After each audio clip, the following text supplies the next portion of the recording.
Do'stim, bu maktabni bitirganimizga ham 10 yildan oshibdi, qara. Yoshligimizni shirin davrlari chetda o'tgan shu maktabimizda. Vaqt tez o'tishini qara. Orqada esingdami? G'ishlarni qo'yib olsa, popga qo'yib, varada qilib o'ynardik futbolda. Ha, devor pastda to'p o'tib ketaverardik mahallaga. Shu davrlarda bir qaytkim borda. Qaytmas davrlar. Asosiysi bizga ta'lim bergan o'qituvchilarimizga, murabbiylar hammalariga minnan-min chindan rahmat aytamiz. Muhabbat xolaga adashli rahmat. Albatta, Muhabbat xola bizni pulimiz yo'qsa ham narsaga berib, ol bolam xon meni to'ydirdirdilar. Bu davrlar. Akalar, bu maktabda yana kim o'qigan? Kommentariyga yozib yuboringlar. Bu maktabda qanaqangi shirin xotiralar bilan eslaysizlar? Akalar, hammalarning o'zlarining fikrlarini bildiringlar.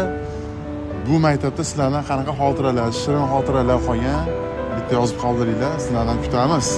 Akalar, kommentariyada hamma o'zining izohini yozsa, bu gapiring do'stim. Bitta akalar emas, opalar, singillar ham o'qigan. Ular ham yozsin. Bo'ldi. Shu maktabda o'qiganlar kommentariyada belgilaymiz. Kattalar shu maktabga bir qaytamiz yoshi desamiz kommentariyada.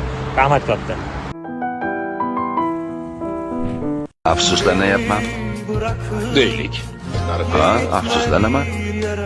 Siz shunday deb o'ylashingiz uchun emas. Har kuni afsuslanaman. Bu yerga kelganimda yoshgina yigitcha edim. Nodon. Shu ahmoqlikni qilgan yosh yigitcha.